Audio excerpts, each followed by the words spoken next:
Welcome back to Aftonomia, the show where we bring ideas from the libertarian left to everyday people and foster conversation on what we believe, in hopes of proving we all have far more in common than we are trained to believe. My name is Hayward, and I am your host. As always, our intro and outro music come to us from a band called System Failure. The song is called A Bigger Cage is Still a Prison. If you'd ever like to look up the song, the band spells System, C-I-S-T-E-M, for political reasons. There's nothing I want more than to sleep under the night sky, hear the animals as they go about their lives, feel the fire warm my body, feel the mud under my toes, but tonight this cell keeps me enclosed.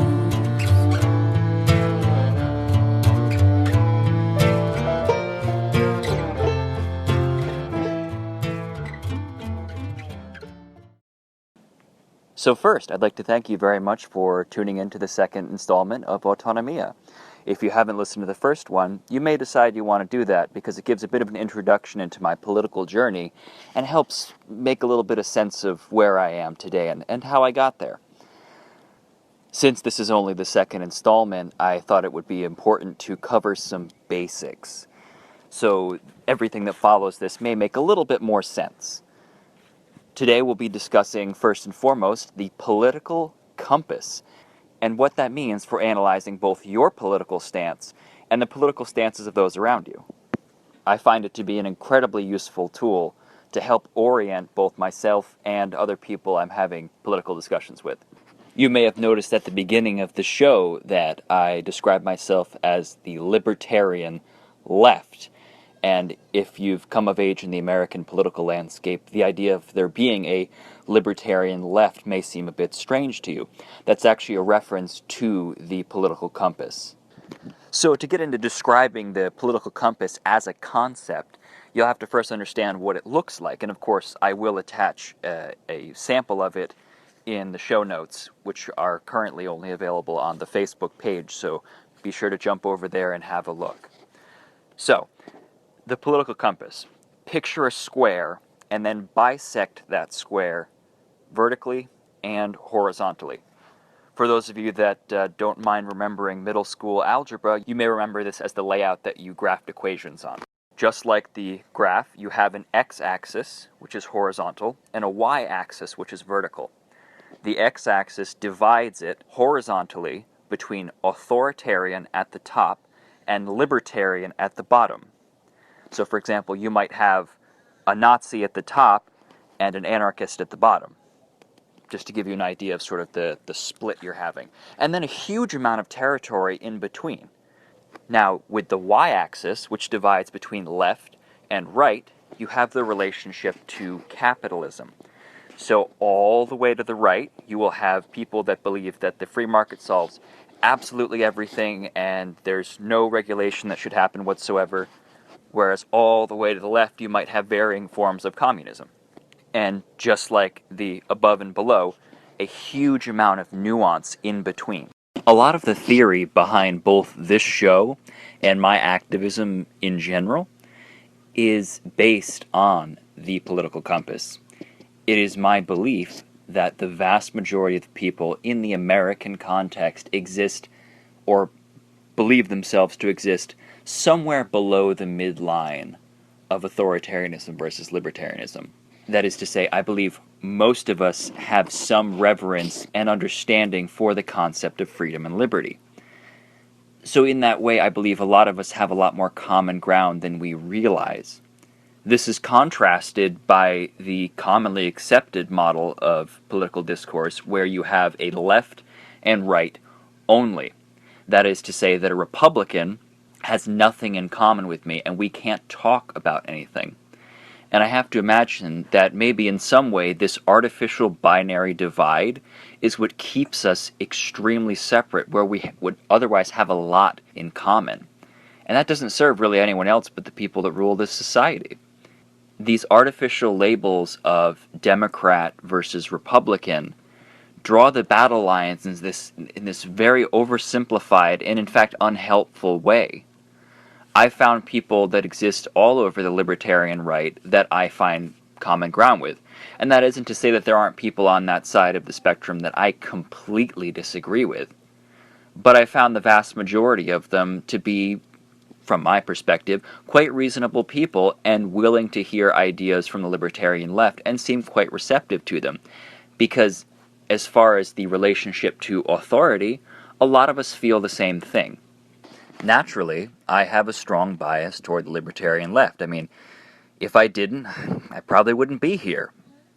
So, I happen to believe that the ideas of the libertarian left are more beneficial and more useful than those of the libertarian right. However, I don't think a lot of what they talk about is worthless because, in fact, we do share a lot. I just happen to think that the concept and furtherance of the Project of Liberty is more seriously addressed by the left. So a bit of homework, if you're willing to do it. Consider where you fall on the spectrum. Do you consider yourself a libertarian or an authoritarian, or perhaps somewhere in between? Do you consider yourself left, or do you consider yourself right, or somewhere in between? Now draw those two lines, and they will intersect where you are. If you feel like you'd rather rely on someone else's understanding and definitions, you may want to Google political compass. You'll come up with a couple tests that will ask you a series of questions to help you understand where you are. You may disagree with your results, but it might give you a starting off point to figure out where you fit. And it will also give you some ideas to grapple with and figure out how best to live out your political persuasion.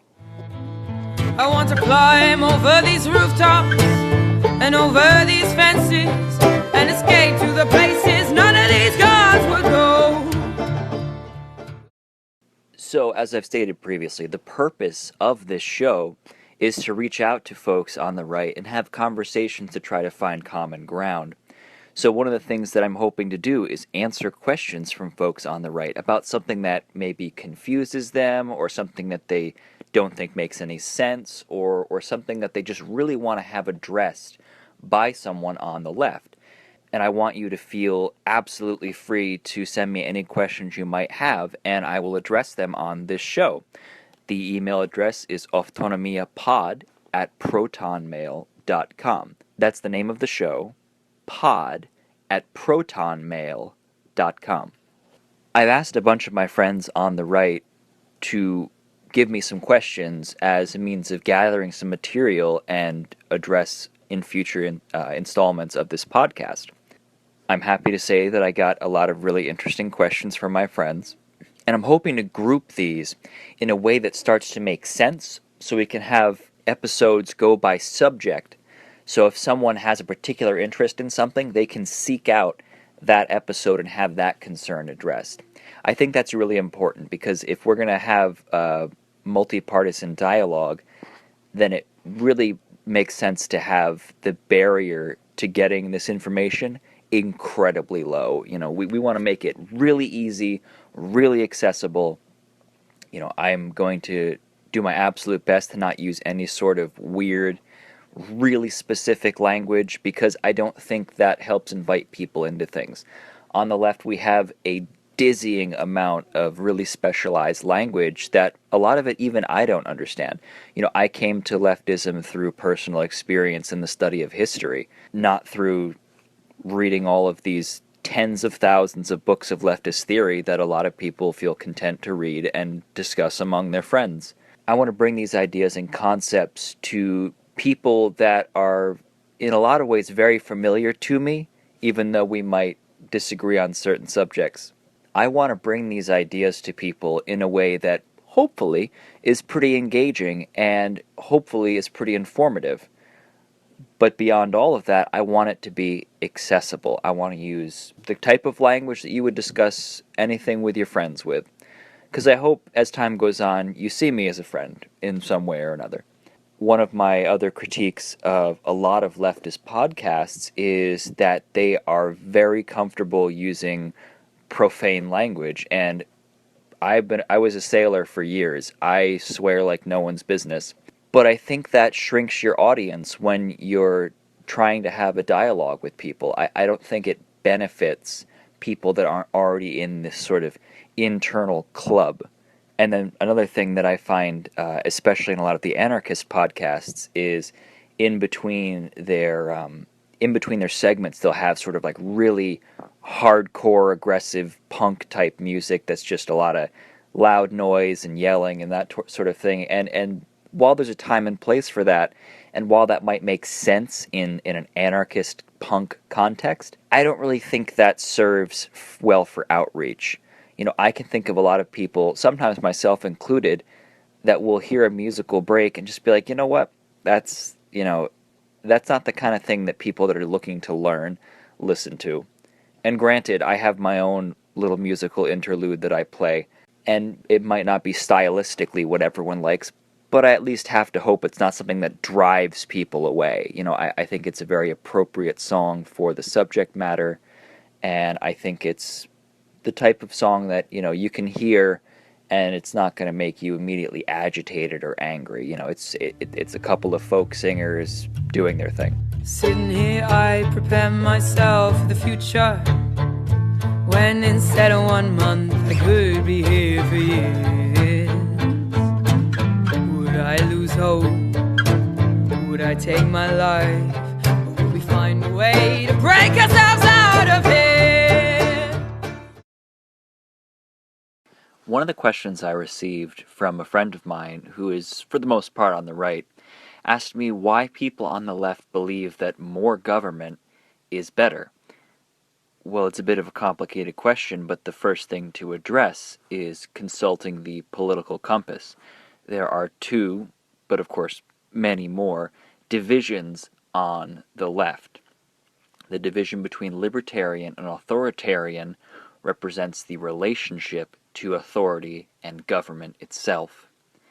At the bottom of the left side, you find a huge number of ideologies that can mostly be found among anarchism in its various strains, libertarian socialism, various forms of social democracy are kind of on the borderline. But a lot of these systems don't necessarily put a huge priority on the state itself.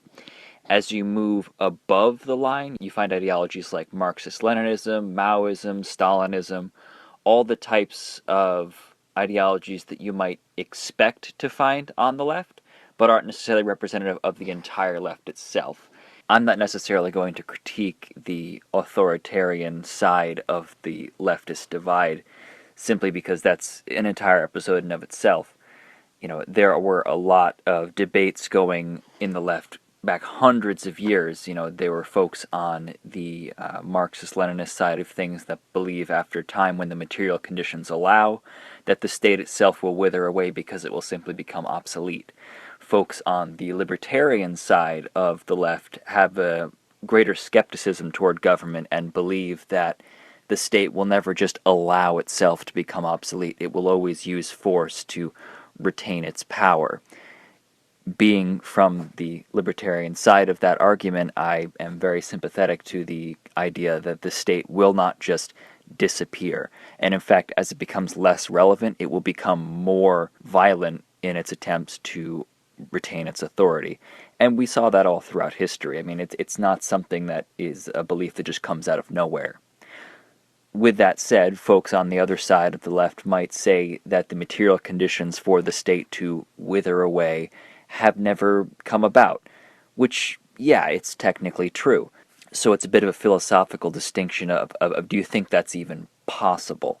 A way to answer that question without being too overly in depth with it is to say that some folks on the left do believe that the state is a vehicle toward achieving their end goals, whereas other folks believe the state is a fundamental adversary and can never be trusted and should be resisted just as much as the private forces of capitalism itself. The bottom side of the left views both state and capital as equally threatening to the project of liberty. Another question that I thought would be relevant to address in this particular installment comes from an appearance of mine on a local right-wing radio talk show. the host asked me why people of a left or left-leaning perspective often vote for people that might not be supportive of their rights or of their projects. And this is in particular relationship to the existence of an armed left contrasted to the mainstream democratic value that guns should be heavily controlled, and some people do indeed believe, super restricted to even outright banned, depending on who you talk to. And how I answered this question to him was to say that a lot of leftists don't believe in voting or engaging with the system at all, simply because by lending our support in the form of a vote to a candidate, we would be conferring legitimacy on them that we don't believe that they have. However, there are a great number of leftists who believe that strategic engagement with the state is important as a means of harm reduction or damage reduction. So sometimes you'll see leftists run as candidates locally, not so much nationally, but you see it from time to time. And they believe that they can do some good by existing in this state role. However, in terms of actually supporting a candidate, some leftists believe that it makes sense to vote for the least, you could say least evil of the options, but I think it's more appropriate to say the closest aligned to your position, because that's the most preferable option from a leftist perspective. But that does not necessarily mean that they believe that that person is good or legitimate or even anywhere close to what we want. It's just the least unpalatable option. So you might have a leftist vote for someone that is against a great degree of leftist principles, but they're an easier adversary than perhaps the Republican candidate. Or you might find a leftist voting for someone that agrees with a decent amount of a given candidate's policies, but will oppose them on certain other policies. Here in Connecticut, we have the issue of tolls. We recently had a Democratic governor elected who ran on the promise of only tolling trucks on our highways. Within a couple days of being elected, he reversed his position and stated that it would be, in fact, cars and trucks. This resulted in the no tolls movement. And while this was for the most part a right-wing movement, it did see a surprising participation from the left. And the reason for that is because we viewed it as a class issue. So a toll on the highways would disproportionately affect working class people, because they're the ones who would have to be paying it quite frequently as they're commuting and just trying to survive from day to day. So leftists, probably on the whole, the ones that chose to vote, thought that this new governor, Ned Lamont, was the most palatable option for the overall list of their priorities. But once he got in, they were not shy about opposing him. Unfortunately, on the right, a lot of people say, well, if you supported... Unfortunately, a lot of people on the right say, well, if you're critical of tolls, you should have voted for Stefanowski, the Republican candidate. But that doesn't take into account that most people are not single-issue voters. There are a lot of issues that someone has to filter through in order to decide which candidate works best for them. And that sort of highlights a really big issue with the government itself. You have to find these little compromises here and there. But that doesn't mean you have to accept every single thing that given candidate goes for. Once they're in office, you have the ability to challenge them and force them to follow the will of the people. Because there's no guarantee that that person is going to represent the majority will of the populace on every given issue. And it's incumbent upon the people that want to participate in that system to force the people in authority to listen to them. So there are some leftists who do not believe in this system at all and believe that voting is counterproductive and that they should instead agitate and organize for revolution, rebellion, rejection of the system, making it obsolete. There are a bunch of different names for it and a bunch of different strategies, but basically some people believe it's a waste of time to engage with the system that we don't believe has any legitimacy. And that's a common perspective. And then there are other people that believe that while the system is an adversary, you can make strategic concessions as a way of making the living conditions better for people from your perspective. And other people, somewhat surprisingly, may choose to vote for the right-wing candidate, and that's not necessarily because they support them, but it's because they believe that voting in, from their perspective, the worst candidate will accelerate the contradictions of this society and result in a rebellious moment. This is a strategy known as accelerationism. A lot of, I shouldn't say a lot, but some people on the left felt that a vote for Trump would accelerate all of the problems of this system and create an insurrectionary moment that might provide us with an opportunity to overthrow this system more rapidly than would happen under a Clinton, for example. The idea being that if Clinton were elected, most of the Democrats, as their signs say, would have been at brunch. Whereas if Trump gets into office, you have a massive coalition of people that are against him. There are a lot of problems with this strategy, and there are people that embrace it on both the left and the right, but it exists. It's something that exists in the political landscape, and it's something worth knowing about.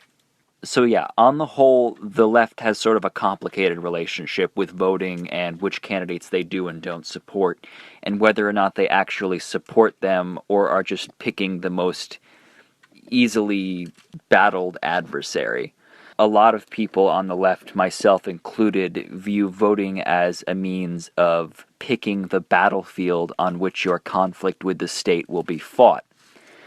So perhaps you might find it better to fight on more favorable territory than territory that is unbelievably hostile at its outset. There's a song called "Of Ballots and Barricades" by a singer named Pat the Bunny, who basically says something along the lines of, vote if it feels right for you, and don't if you think it just holds us down. Just tell me what we're going to do on November 3rd to make sure there's no government to elect 2 years from now. And that sort of captures the thinking on a lot of the left, where, yeah, we can vote. It's not like it takes any time to vote, but that shouldn't be the center and focus of your activism. You know, that should be something you do if you feel like it, to create a more favorable condition for the inevitable conflict with the state and capital. There's a meme that I saw quite recently, which I found fairly entertaining. It was a tweet by a guy who said, "I'm a Bernie Sanders supporter, and my biggest political ambition is that we can one day overthrow Bernie Sanders." And in addition to finding that pretty amusing, I did find that fairly emblematic of my politics as well. I wouldn't consider myself a Sanders supporter, but I do think he brings a lot of interesting discussion to the table, and unlike most candidates, is willing to seriously engage with a lot of the problems in our society that both parties systemically ignore. And I think that's really important. I don't have to agree with him, and you don't have to agree with him on all of his proposed solutions, but I think very few people would be able to argue coherently that a lot of the problems that he brings into the national discussion are not worth addressing. And I think that's valuable. Since 2016, a lot of people have moved to the left, and in no small part because Bernie Sanders has brought left critiques of our system to the mainstream. And it's opened up a lot of people to thinking about our system in ways that had not been common for 50 years or more. And I think that's important. And I think anyone that values critical thinking has to have some value on shifting the national discourse toward a critical lens of our system, because that's how we're going to find a way to make our system better, is to constantly reevaluate our positions and constantly look for flaws and constantly find ways to make things as best as they can be for ourselves and our children and our neighbors and everyone around us. If we're trying to make a better world, we have to be constantly looking for problems and constantly looking how to solve them and constantly organizing to do just that. So while I have personal gripes with Bernie Sanders, especially considering his misappropriation and rampant misuse of the language of revolution, he's brought a lot of people to the table and brought a lot of people into the political discussion that were not there previously, and I think that's valuable. So that's going to close it out for this installment of Autonomia.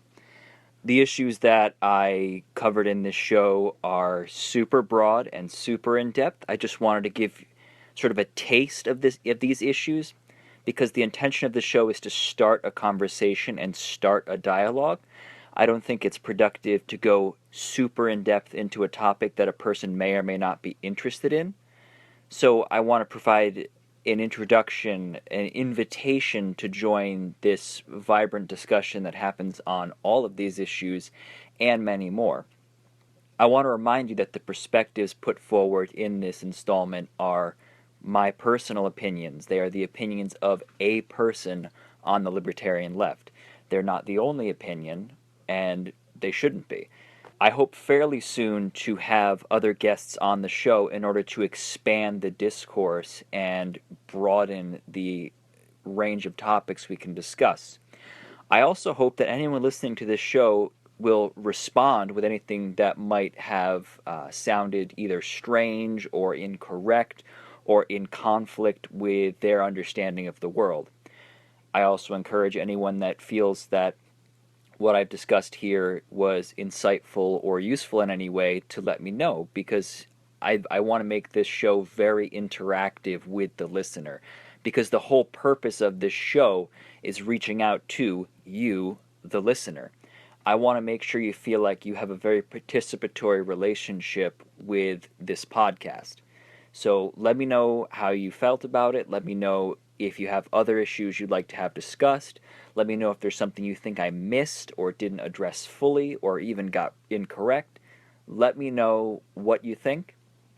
And let me know if you would like to participate in this show either as someone who can bring questions to the show or even as a guest on the show. I'm really open to having guests on the show as time goes on. I just want to get some basic stuff out of the way so we can lay the groundwork for what this show is going to be about. And then we can sort of more explore how this show will evolve. Because I think it's really important to keep something dynamic and moving and make sure that we provide engaging content to people from a diversity of opinions.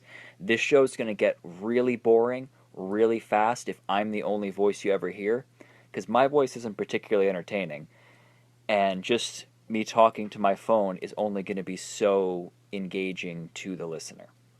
With that, I want to thank you so much for listening to the show. I want to thank the people that encouraged me to do this podcast. I want to thank the local radio show hosts that gave me some advice on the second episode and how to improve it.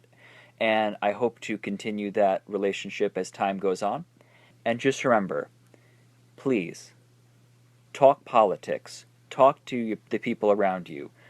Figure things out together. The only people that are served by our self-isolation are the people that control and rule this system and all of us that are inside of it. 'Cause there's nothing I want more than to sleep under the night sky. The animals as they go about their lives. Feel the fire warm my body, feel the mud under my toes. But tonight this hell keeps me enclosed.